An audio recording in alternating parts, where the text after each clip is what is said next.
సమీరా ఛానల్ని సబ్స్క్రైబ్ చేయండి. ఎప్పటికప్పుడు అప్డేట్ కోసం బెల్ మీద క్లిక్ చేయండి.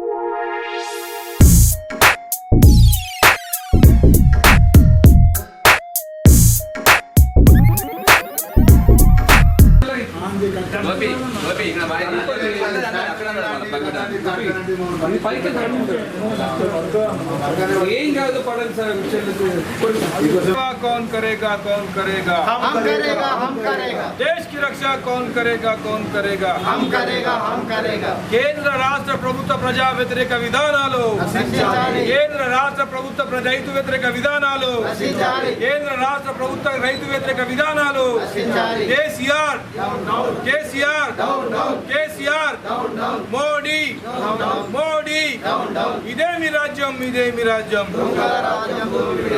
ఇదే మీ రాజ్యం ఇదే మీ రాజ్యం సోనియా గాంధీ గారి నాయకత్వం సోనియా గాంధీ గారి నాయకత్వం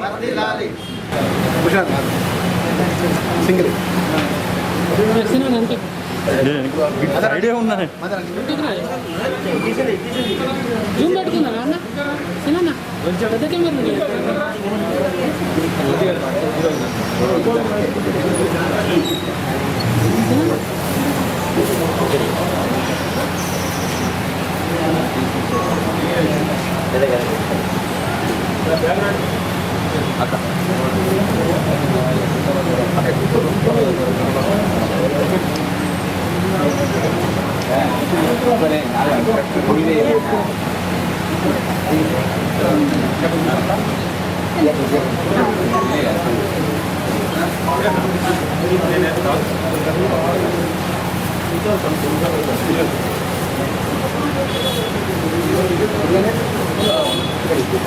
రైతు వ్యతిరేక విధానాలు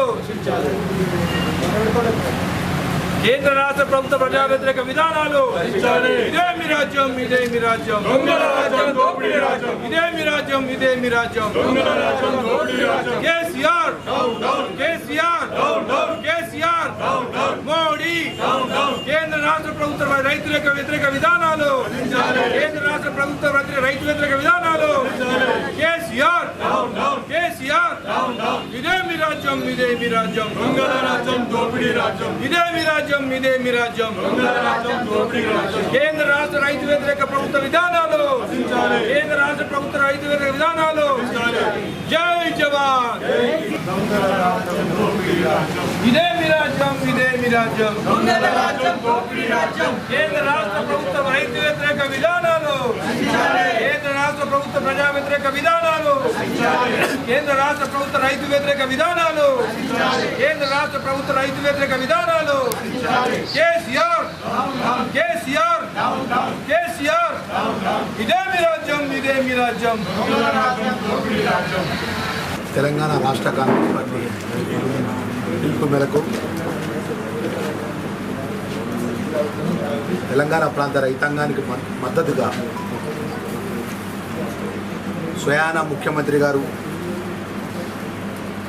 ఈ కరోనా మమ్మారి విపత్తి లోపల ఏ రైతు నష్టపోకుండా మొదటి గింజ నుంచి చివరి గింజ గారు కొనుగోలు చేస్తా కష్టపడి పంట పండించిన వరిధాన్యానికి మద్దతు ధర ఇస్తా అని చెప్పేసి ముఖ్యమంత్రి కేసీఆర్ గారు అనేక సందర్భాల్లో మాట్లాడినటువంటి విషయం లోపల ఈరోజు రైతులంతా కూడా జగిత్యాల జిల్లా ప్రాంతానికి కానీ తెలంగాణ ప్రాంత రైతాంగం అంతా కూడా ఏ ఐక్యూపీ సెంటర్లు కొనుగోలు విషయంలో ఎక్కడ రైతు కష్టపడి పంట పండించే విషయంలో వారు ఏదైతే ప్రకటించినట్టు మద్దతు ధర ఇవ్వకుండా తప్ప తాళని ఒక నెపంతో మ్యాచ్ అనే ఒక నెపంతో రైతులు తీవ్ర ఇబ్బందుల పాలు చేస్తూ నేరుగా జిల్లాకు సంబంధించిన అధికారులు టీఆర్ఎస్ పార్టీ ప్రజాప్రతినిధులు ఐకేపీ సెంటర్లకు పోయి 42 కిలోలు మీరు వరిధాన్యాన్ని జోకండి 40 కిలోలకి రేటు కట్టిస్తామని చెప్పి ఒక విధంగా మాట్లాడుతూ రైతులు ఇబ్బందుల పాలు చేస్తూ సెంటర్ లోపల రెండోది మిల్లర్ల దగ్గరికి వెళ్ళే వరకు మిల్లర్లు ఏమంటున్నారు తప్ప ఉన్నది తాలు ఉన్నది మేము మినిమం 5 కిలోలు 6 కిలోలు ఒక్కొక్క రైతుకు నష్టం చేస్తాం. కటింగ్ పెడతాం, క్వింటాలకు 5-6 కిలోలు కటింగ్ చెప్తా దించుకోమని చెప్పేసి రైతును భయాందోళన పరిస్థితి తీసుకొస్తుంది. రైతులు లోడ్ చేసి తీసుకొచ్చిన తర్వాత ఒక్కసారి ఐకేపీ సెంటర్లో కానీ సొసైటీలో కానీ లోడ్ అయిన తర్వాత పూర్తి బాధ్యత ప్రభుత్వానికి ఉంటుంది. జిల్లా కలెక్టర్ గారు, జిల్లాకు సంబంధించిన అధికారుల యొక్క బాధ్యత ఉంటుంది. మళ్ళీ మిల్లర్ దించుకోనంటే మిల్లర్ల దగ్గరికి వచ్చి మాట్లాడినటువంటి సందర్భం ఏ అధికారి లేదు. జిల్లా కలెక్టర్ గారి యొక్క ఆజమాయిషీ మిల్లర్లపై ఉండేది. మరి టీఆర్ఎస్ ప్రజలతో ఎన్నుకోబడ్డ టీఆర్ఎస్ పార్టీ ప్రజాప్రతినిధులు, ఎమ్మెల్యేలు కానీ మంత్రులు కానీ ఏం మాట్లాడతారంటే మా ముఖ్యమంత్రి గారు చివరి గింజ వారు మొదటి గింజ చివరి గింజ వారు కొనుగోలు చేస్తామని మాట్లాడతారు. మేము ఒకటే విషయం మాట్లాడదలుచుకున్నాం. గంగుల కమలాకర్ గారిని నా కరీంనగర్లో మాట్లాడతారు, సివిల్ సప్లై మినిస్టర్ గారు, ఈ ప్రాంతానికి సంబంధించిన మంత్రి ఈశ్వర్ గారు మాట్లాడతారు. ఏ రైతు కూడా మేము సరైన ప్రభుత్వం ఇచ్చిన మద్దతు ప్రకారం కొనుగోలు చేస్తామంటున్నారు. మీరే ఒక టైం డేట్ ఫిక్స్ చేయండి. ఆ పెద్దలు మా జీవన్ రెడ్డి గారు గత నెల 15 రోజులకి వెళ్ళి ఈ లాక్డౌన్ ప్రకటించినప్పటి నుంచి కూడా ప్రజలకు అందుబాటులో ఉండుకుంటూ, ముఖ్యంగా ఈ 10-15 రోజుల నుంచి రైతాంగం ఏ కొనుగోలు సెంటర్ లోపల ఏ ఒక్క రైతుకి ఇబ్బంది వచ్చినా కూడా నేరుగా అక్కడ వెళ్ళి అక్కడ అధికారులతో మాట్లాడే సందర్భంలో రైతులు ఏ విధంగా ఈరోజు నష్టపోతున్న విషయాన్ని ఈరోజు ప్రభుత్వం కనువిప్పుగా జరగాలన్న విషయాన్ని, అదేవిధంగా ఈ జిల్లాకు సంబంధించినటువంటి పేదవాళ్లకు కరోనా మమ్మారితోని సుమారు 12,000 మంది రేషన్ కార్డు అర్హత ఉండి కూడా 12 కిలోల బియ్యాన్ని వాళ్ళకు రేషన్ కార్డు లేని సందర్భంలో కూడా ప్రభుత్వం ఇవ్వలేని పరిస్థితిలో పడగాలి. వాళ్ళ అకౌంట్లో పైసలు జమ అయిన పరిస్థితిలో కానీ ప్రభుత్వం కనువిప్పు జరగాలనే ఉద్దేశంతో ఈరోజు పెద్దలు జీవన్ రెడ్డి గారి యొక్క నేతృత్వంలో కూడా ఉదయం 10 గంటల నుంచి 4 గంటల వరకు ఈ జిల్లాకు సంబంధించిన కాంగ్రెస్ పార్టీ శ్రేణులందరం కూడా మేమందరం రైతులకు మద్దతుగా ఈ కరోనా వైరస్ వల్ల పేదవాళ్ళకు అందాల్సినటువంటి ప్రభుత్వ పరంగా ఏదైతే 12 కిలోల బియ్యము ప్రభుత్వ పరంగా వాళ్ళ డబ్బులు అకౌంట్లో జమ చేసిన విషయంలో కూడా మిగిలిపోయిన వాళ్లకు అందాలనే ఉద్దేశంతో జిల్లా కలెక్టర్ ద్వారా ప్రభుత్వాన్ని తెలియజేయాలని ఈరోజు కూర్చోవడం జరిగింది. మరి దానిలో భాగంగా మేము ఒకటే విషయం, ఈ జగిత్యాల జిల్లాకు సంబంధించిన ప్రాంతానికి సంబంధించిన ప్రజలందరూ కూడా మనం చేస్తున్నాం. ఈరోజు జగిత్యాల జిల్లా వలస కార్మికుల విషయంలో కూడా ఎక్కడ కూడా ప్రభుత్వం పట్టించుకునే దాఖలాలు లేవు. దయచేసి ఇవన్నీ విషయాలు ప్రభుత్వం ఒక కనువిప్పు ప్రధాన ప్రతిపక్ష పార్టీగా మా బాధ్యత. ఇలా పెద్దలు జీవన్ రెడ్డి గారు, మేము మా కాంగ్రెస్ పార్టీ శ్రేణులందరం కూడా కాంగ్రెస్ ప్రధాన ప్రతిపక్ష పార్టీగా, అపోజిషన్ పార్టీగా అధికారంలో ఉన్నటువంటి మంత్రులకు మా ఎమ్మెల్యేలకు ఎక్కడ కూడా సోయలేదు. ఇవాళ మేము ఒకటే విషయం మంత్రి కుమరీశ్వర్ అడగదలుచుకున్నాం, మంత్రి కమలాకర్ గారిని అడగదలుచుకున్నాం. అయ్యా ఈ జిల్లాకు సంబంధించినటువంటి ఇన్ని రేషన్ కార్డులు అర్హత ఉండి కూడా మరి రాని వాళ్ళకు పేదవాళ్ళకు బియ్యం అందినటువంటి కరోనా వైరస్లో బియ్యం వాళ్ళకు మీరు ఏం జవాబు చెప్తున్నారు? ఇప్పుడు ఐకేపీ సెంటర్లో కూడా రైతులు ఇంత ఇబ్బందులు పడుతున్నారు, రైస్ మిల్లర్లు ఇంత ఇబ్బందుల పాలు చేసుకున్నారు, వారికి ఏం సమాధానం చెప్తారనే విషయాన్ని కూడా మరొకసారి అడుగు. రాష్ట్రంలో ప్రస్తుతం నెలకొన్నటువంటి 2 ప్రధానమైన సమస్యలు, ఒకటి కరోనా వైరస్ వ్యాధి వ్యాప్తి నివారణ చర్యలలో భాగంగా ఏదైతే లాక్డౌన్ అమలు చేయడం జరుగుతుందో, ఈ లాక్డౌన్ అమలుతో ఉత్పన్నమయ్యేటటువంటి యొక్క సమస్యలు, ముఖ్యంగా దినసరి కూలీలు,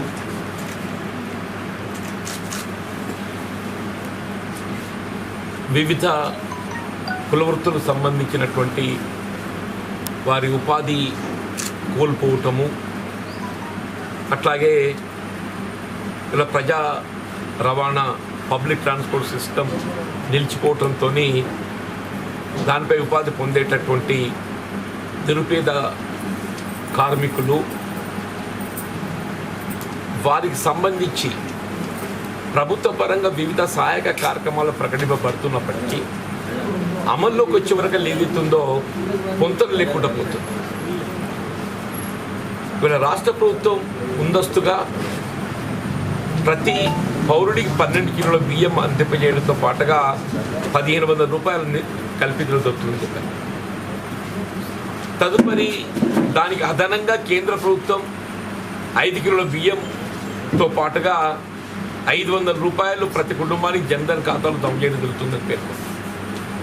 చివరికి వచ్చే వరకు ఏదైతున్నదో అటు కేంద్ర ప్రభుత్వం ప్రకటించిన 5 కిలోల బియ్యమే కానివ్వండి, ప్రతి కుటుంబం సాధారణంగా ప్రతి పౌరుడు ప్రతి మాసం పొందేటటువంటి 6 కిలోల బియ్యమే కానివ్వండి, అన్ని కలుపుకొని కూడా కేవలం 12 కిలోలకే పరిమితం చేయడం జరుగుతుంది.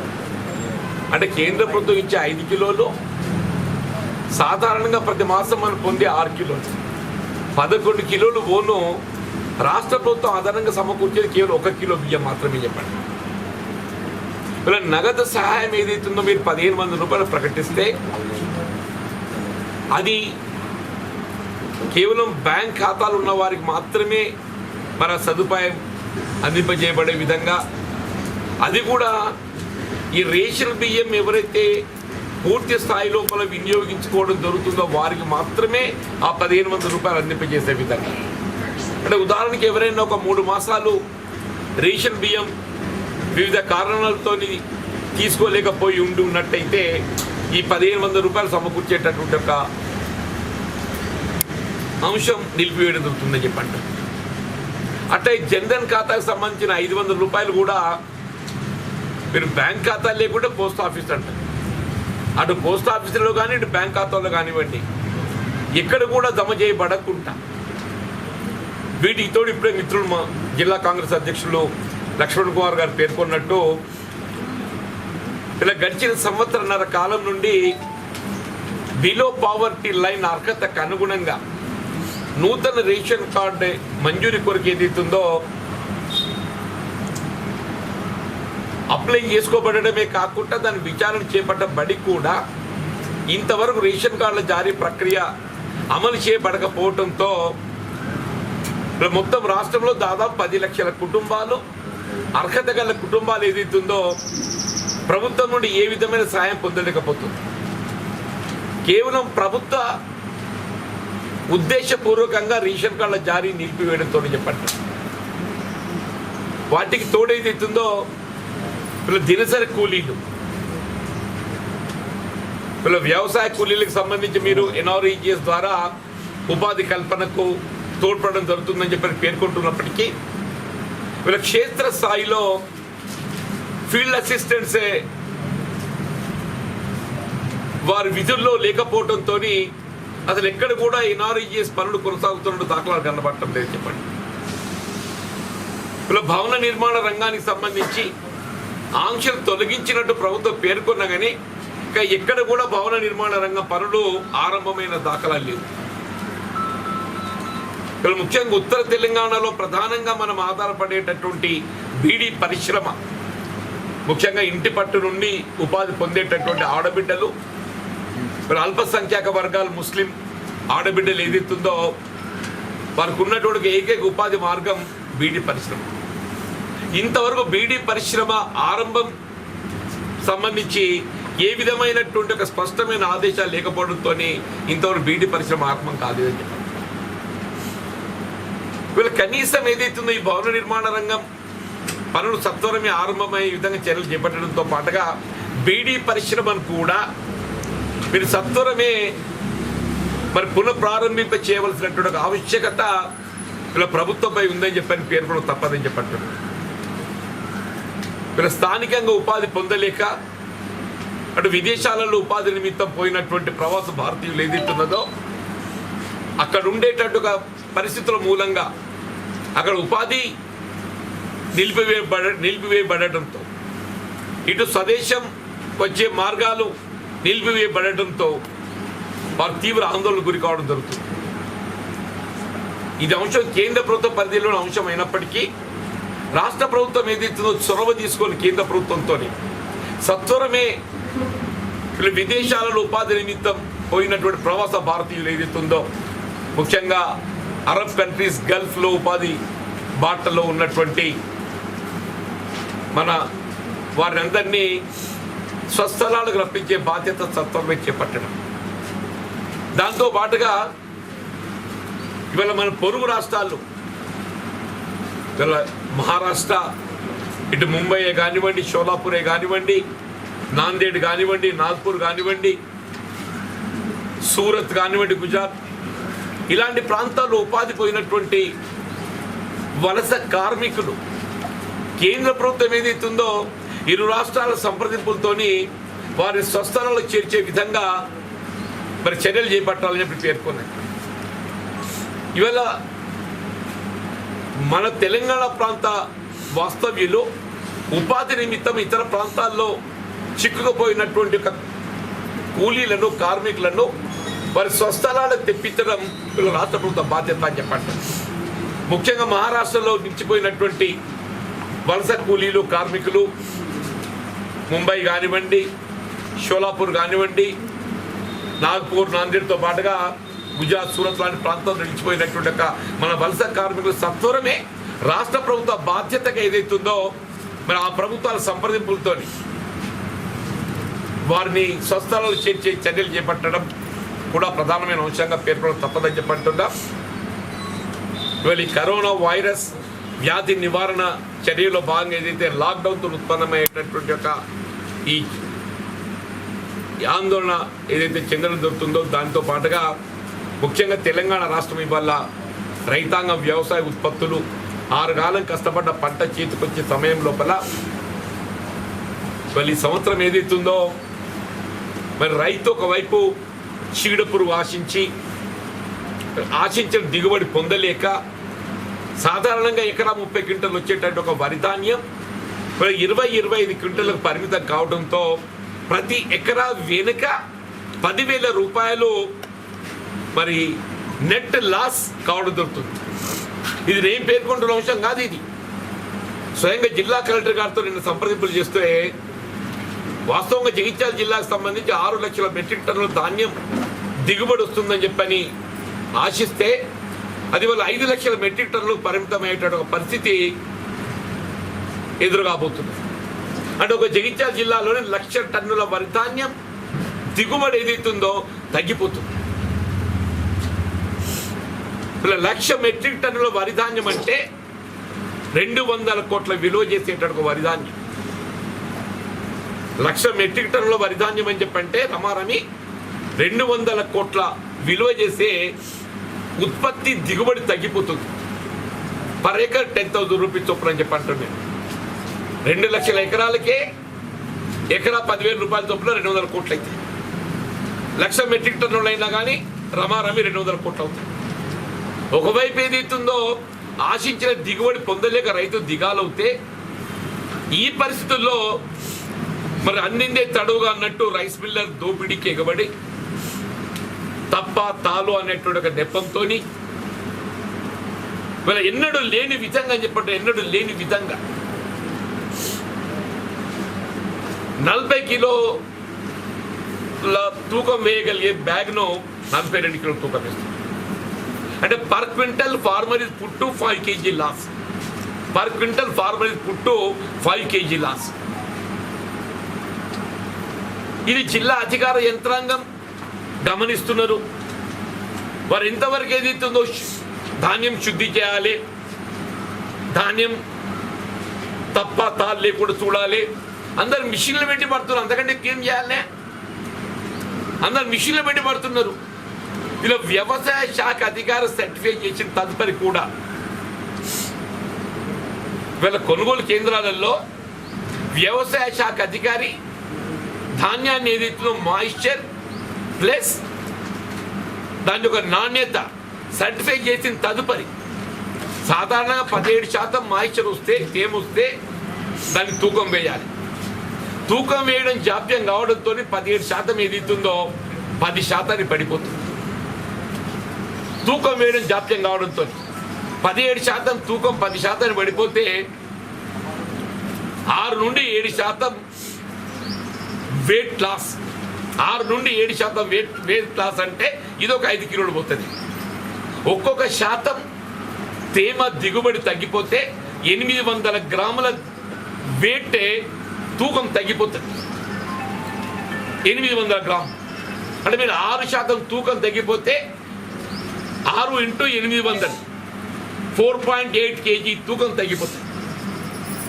అంటే అదనంగా తప్ప తాళ్ళు నెపంతో కోసేట తూకం వేసేటట్టు ఒక 5 కిలోలు ఒకవైపు, ఈ తేమ శాతం పడిపోవడంతో ఏదైతుందో తూకం వెయిట్ తగ్గి ఇట్లా ఒక 5 కిలోలు కోల్పోతారని చెప్పండి. మరి జిల్లా అధికారులు ఏదైతే లారీ ఒకసారి కాంట అయిన తర్వాత మిల్లుకు పోతే 6 గంటల లోపల అన్లోడ్ కావాలి. ఒకసారి లారీ మిల్క్ పోతే 6 గంటల లోపల అన్లోడ్ కావాలి. వీళ్ళు ఈ 6 గంటల లోపల అన్లోడ్ అయినట్లు ఒక లారీ ఉంటే చెప్పండి అంటున్నాను నేను. ఇలా 6 గంటలు కాదు, 12 గంటల లోపల 12 గంటల లోపల గట్ట లారీ అన్లోడ్ కాకుంటే rice Miller should be made responsible. Rice Miller should be made responsible. అట్లాగే ఏదైతుందో ఇవాళ కొనుగోలు కేంద్రం నుండి తరలింపబడుతున్నట్టు ఒక ధాన్యం తూకం వెయిట్ ఎంత వస్తుందో అంత వెయిట్కి ఏదైతుందో మనకు విలువ రావాలి.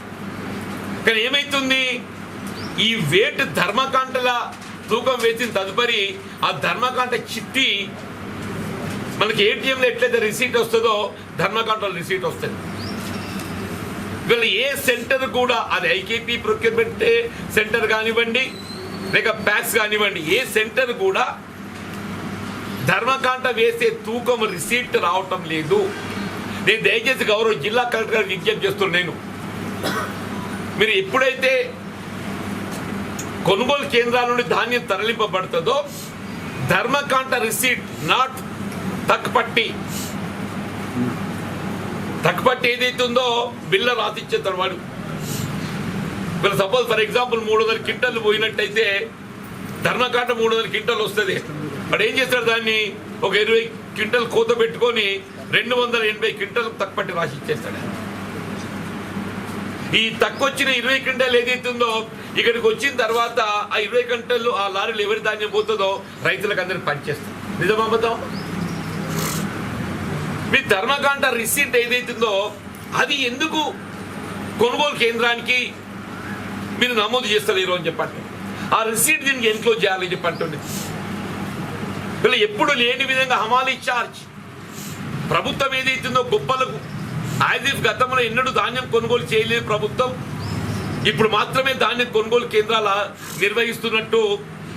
వాస్తవంగా ధాన్యం కొనుగోలు కేంద్రాల నిర్వహణ ఆరంభింపబడి 12 సంవత్సరాలు అవుతుంది. 2007, 8, 8, 9లో ఈ ప్యాడీ ప్రొక్యూర్మెంటే ప్రభుత్వ పరంగా ఆరంభం కావడం. 2007, 8, 2008, 9 అంటే దాదాపు 12 అంటే 23 పంటలు సేకరించింది. ఇది 24వ పంట అని చెప్పి అంటున్నాం. ఆనాడు ఉమ్మడి రాష్ట్రంలో హమాలీ ఛార్జ్ ఆనాడు 16 రూపాయలు ఉంటే రైతు కేవలం 5 రూపాయలు భరించే విధంగా 11 రూపాయలు ఏదైతుందో ప్రభుత్వం భరిస్తుంది. అన్నాడు కేవలం 5 రూపాయల హమాలీ ఛార్జీతో తూకం వేసినటువంటి ధాన్యం పర్ క్వింటల్ ఇవాళ 40 రూపాయలు అవుతుంది. ఇవాళ 40 రూపాయలు. మనకు pack centre, Jagtial pack centre చెల్లెలు విజిట్ చేస్తే నిజంగా నాకు ఆశ్చర్యం వేసింది. బ్యాగ్ నింపడానికి ఒక రేట్ అంట, తూకం వేయడానికి ఒక రేట్ అంట, లారీ ఎక్కితే లోడింగ్ ఒక రేట్ అంట, అన్ని ఆల్ పుట్ టుగెదర్ 40 రూపాయలు దాటుతుందని చెప్పండి. 40 రూపాయలు పర్ క్వింటల్ అంటే 25 క్వింటల్ మీరు లెక్కిస్తే 1000 రూపాయలు హమాలీ ఛార్జ్. ఆనాడు ఏదైతుందో 30 క్వింటల్ వండి నాడు కూడా 5 రూపాయల చొప్పున 150 రూపాయలకి ఏదైతుందో హమాలీ ఛార్జ్ అవుతుండే వెళ్ళిపోతుండే. 30 క్వింటల్ వండి నాడు ఇవాళ మీకు 20-25 క్వింటల మధ్య ధాన్యం దిగుబడి వస్తున్నది. 40 రూపాయల చొప్పున మీరు హమాలీ ఛార్జ్ అంటే per acre farmer is put 1000 rupees additional loss. నేను ఇప్పుడు ఒకటి దిగుబడి తగ్గి 10,000 రూపాయలు నష్టపోయిండు. ఇలా రైస్ మిల్లర్ మోసంతో ఏదైతుందో 1000 రూపాయలు నష్టపోతున్నాడు. హమాలీ ఛార్జ్తో 1000 రూపాయలు అదనంగా పోతున్నది. అంటే 12,000 రూపాయలు. వీళ్ళు నూతనంగా తెలంగాణ రాష్ట్రం ఏర్పడి రైతుకు ఒనగూర్చిన మేలు ఇది అని చెప్పండి.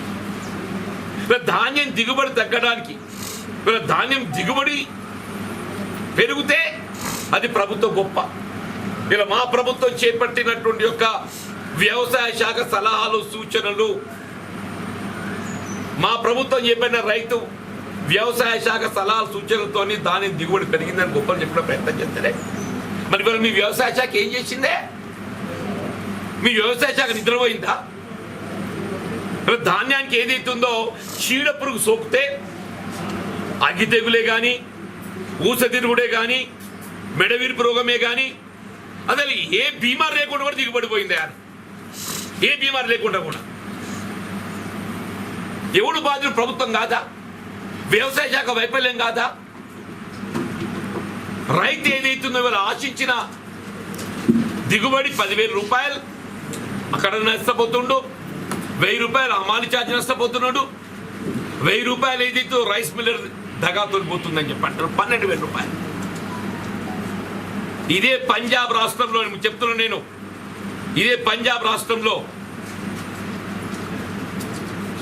ఇవాళ రైతు హమాలీకి చెల్లించేటటువంటి 30 రూపాయలు ఆడ ఫుడ్ కార్పొరేషన్ ఆఫ్ ఇండియా, భారత ఆహార సంస్థ రైతుకు రియంబర్స్ చేస్తుంది. గతంలో ఏదైతే ఉందో ఇక్కడ రాష్ట్రంలో ఏ విధంగా రైతును ఆదుకోవడానికి కొరకు హమాలీ ఛార్జ్ భరించడం జరిగిందో, ఇవ్వాలని కూడా పంజాబ్ రాష్ట్రంలో భారత ఆహార సంస్థ పర్ క్వింటల్ 30 రూపీసే హమాలీ ఛార్జ్ రైతుకు రియంబర్స్ చేస్తుందని చెప్పండి. నువ్వేం చెప్తున్నావే? ఏమంటే రైతు బంధు, ఆ రైతు బంధు ఎవడికి అర్థమవుతుంది అని చెప్పండి. ఇప్పుడు మొన్న పోయిన ఖరీఫ్ లేదు, ఇప్పుడు నడుస్తున్న రబీ దిక్కు లేదు, రేపు వానాకాలం ఎత్తున్నా అని చెప్పి అంటుండే. ముందు ఏదైతుందో ఎస్ సంతో వి వెల్కమ్ ఇట్. ఇది ఒక మంచి కార్యక్రమంగా మేము కూడా ఆహ్వానించిన మనం. ఏ విధమైన ఆంక్షలు లేకుండా, ఏ విధమైన పరిమితులు లేకుండా ప్రతి ఎకరాకి ఏదైతుందో ఎక్స్టెండ్ పరిమితి లేకుండా నువ్వు అమలు చేస్తా అని చెప్పాను. ఇవాళ ఏమైందా? 5 ఎకరాలకు పర్మిట్ చేసిన నువ్వు, 5 ఎకరాలు పర్మిట్ చేసినావు అని చెప్పంటూ నేను. ఇప్పుడు రుణమాఫీ 2 ఆర్థిక సంవత్సరాలు, ఒక ఆర్థిక సంవత్సరం గడిచిపోయింది. ఇవాళ 2019-20 ఆర్థిక సంవత్సరంలో ఇదే రుణమాఫీకి సంబంధించి అందులో 4,000 కోట్లు 5,000 కోట్ల బడ్జెట్ కేటాయింపు చేసింది.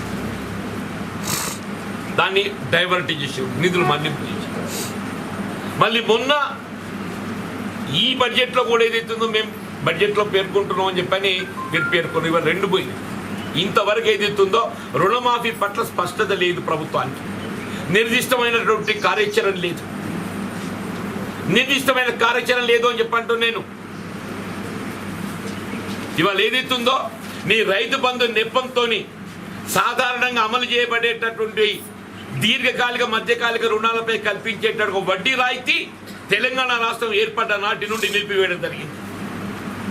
కేవలం రైతు బంధు కార్యక్రమం అమలు చేస్తున్నాం అనేటువంటి నెపంతో, భావనతోని వీళ్ళు దీర్ఘకాలిక మధ్యకాలిక రుణాలకు కల్పించేటటువంటి 6% వడ్డీ రాయితీ పూర్తిగా నిలిపివేయడం జరిగింది. నిజామాబాద్ చెప్పండి నేను.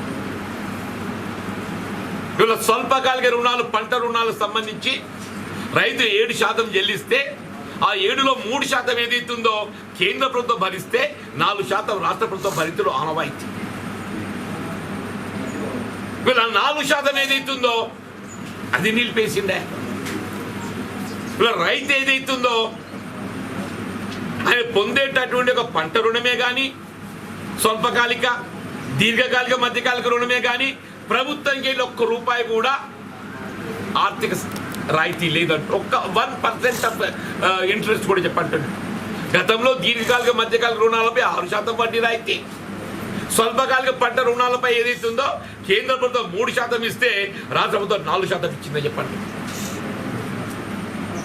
వీళ్ళ మా సోదరి మాధవ్ ఇప్పుడే పద్దుపు రైతు గురించి చెప్పింది. ఇదే సీఎం గారు ఏదైతుందో గతంలో శాసనసభలో కానివ్వండి, శాసన మండలిలో కానివ్వండి, ఈ అంశాన్ని లేవనెత్తబడ్డప్పుడు ఏదైతుందో వాస్తవంగా వాణిజ్య పంటలకు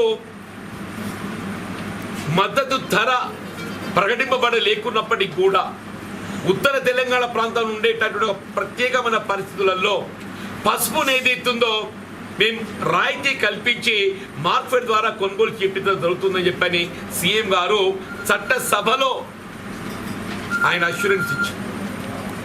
చట్టసభలో శాసన మండలిలో అష్యూరెన్స్ ఇచ్చింది. ఏమైందని అష్యూరెన్స్? ఇలా రైతు ఏమైపోయింది? పసుపట్టు ఉడకబెట్టిన పసుపు ఒక వాన కొడితే చందనం అవుతుంది, అది ఎటువంటి రాదు. ఇక ఉడకబెట్టిన పసుపు అది మొలకెత్తుతుంది, ఉడకబెట్టిన పసుపు మొలకెత్తుతుంది, అది పనికి రాదు. ఉడకబెట్టిన పసుపు చందనం అవుతుంది, ఇది పనికి రాదు. ఏం కావాలనే? ఏం కావాలని చెప్పంటున్నా నేను. ఇలా పొరుగు రాష్ట్రం ఏదైతుందో కనీసం వాడ ₹6850 క్వింటల్ కొనుగోలు చేపిస్తున్నారు మార్కెట్. ఆంధ్రప్రదేశ్ ఏదైతుందో మన పొరుగు రాష్ట్రం పసుపు రైతులు కొంత మేరకైనా ఆదుకోవాలని చెప్పని ₹6850 క్వింటల్తోని మార్కెట్ ద్వారా కొనుగోలు చేపిస్తున్నాయి. ఇక్కడ అది కూడా లేదు. నువ్వు శాసన మండలిలో చట్టసభలో ఇచ్చినటువంటి ఒక అష్యూరెన్స్కే విలువ లేకుంటే దేనికి విలువ ఉంటుందే? దయచేసి ఆర్భాటాలు కాదు, సమీక్షలు కాదు. మీ సమీక్షలు, ప్రకటనలు, ఆర్భాటాలు రోజు పత్రిక చూస్తే రైతు కడుపు నిండుతాయి అంటున్నాను. అబ్బా మా సీఎం గారు ఎంత గొప్పోడా అని చెప్పాను. కానీ క్షేత్రస్థాయిలో వాస్తవాలకు వచ్చే వరకు ఏదైతుందో మేము ప్రతి చివరి కింద వరకు సంతోషమైన కోను. కానీ ఏ విధమైనటువంటి తూకంలో దగా లేకుండా, కోత లేకుండా, ఏ విధమైన అదనపు తూకం లేకుండా కొనుగోలు చేయనైనా అది చేయనైనా అంటూ నేను స్వయంగా ఇవాళ మీ పర్యవేక్షణలోనే పర్ బ్యాగ్ 2 కిలోలు అదనంగా చేస్తుండ్రు. అది శుద్ధి చేసిన తదుపరి వ్యవసాయ శాఖ సర్టిఫై చేసిన తదుపరి దాన్ని కూడా ఏదైతుందో మిల్లర్ అన్లోడ్ చేస్తలేడా? నేనేమంటూ మిల్లర్ 12 గంటల కన్నా మించి అన్లోడ్ జాప్యం అయితే ఆ మిల్లు బ్లాక్ లిస్ట్లో పెట్టాడు. వాస్తవంగా 6 గంటల లోపల అన్లోడ్ కావాలి. 6 గంటల లోపల 12 గంటల కంటే మించి అన్లోడ్ కావడం లోపల జాప్యం అయినట్టయితే వితౌట్ ఎనీ వెరిఫికేషన్ బికాస్ మీరు వ్యవసాయ శాఖ సర్టిఫై చేసిన తదుపరి ధాన్యం తరలింపబడుతుంది కాబట్టి ఆ మిల్ ఏదైతుందో బ్లాక్ లిస్ట్లో పెట్టండి. మీరు ఈ ధర్మకాండ రసీద్ అనేది ఎందుకు బయటకు వస్తలేదు? ఈ ధర్మకాండ రసీద్ ఏదైతుందో like it will come in ATM. ఆ రిసీట్ అనేది వీళ్ళు మీ ధాన్యం ప్రొక్యూర్మెంట్ సెంటర్లలో అది నమోదు చేయబడి ఉండాలి. మీరు ఇన్ని మోసాలు జరుగుతుంటే ఏం చేస్తున్నట్టే? మీ పర్యవేక్షణ ఏమవుతున్నట్టు అని చెప్పంటున్నాను నేను. ఇవాళ విధి లేని పరిస్థితులలో చెప్పంటున్నాను.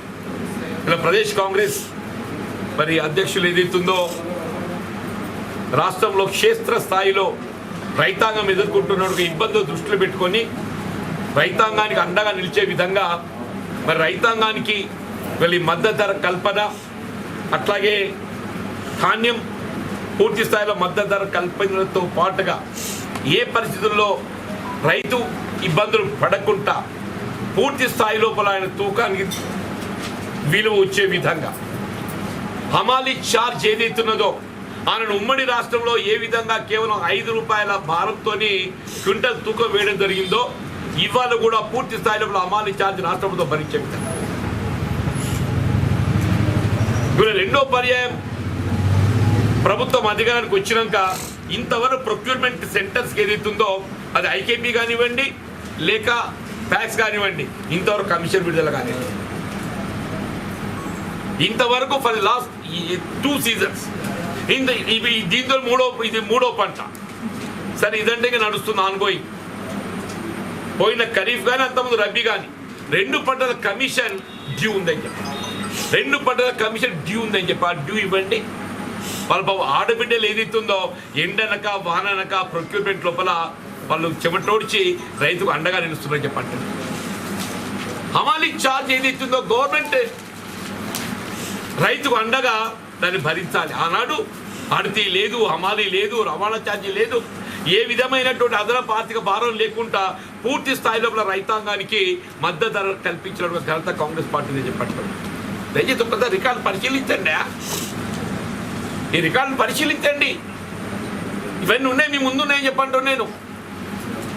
మరి ఇప్పటికైనా మరి ప్రభుత్వ ఆలోచన విధానంలో కొంత నిర్దిష్టంగా మీరు కార్యాచరణ అమలు చేయలేకుంటున్నట్టయితే ఇవాళ కరోనా వైరస్ అనే ఈ లాక్డౌన్ అమలుతున్న దృష్ట్యా వాస్తవం జిల్లా కలెక్టర్ల ముందు చేపట్టాలని భావించినటువంటి ఒక ఈ నిరాహార దీక్ష దీని పార్టీ కార్యాలయాలకే పరిమితమై జిల్లా పార్టీ కార్యాలయాలలో జిల్లా కాంగ్రెస్ పార్టీ అధ్యక్షుల ఆధ్వర్యంలో ఏదైతుందో ఈ కార్యక్రమాన్ని చేపట్టబడడం జరిగింది.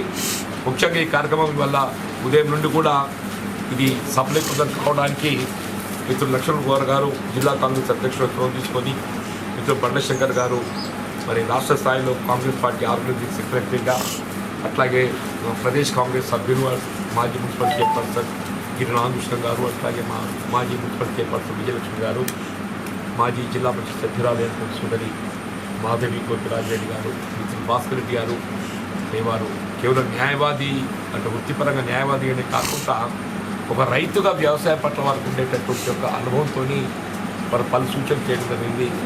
వారు Congress councillor floor leader Durgaiah గారు, అతని సహచరులు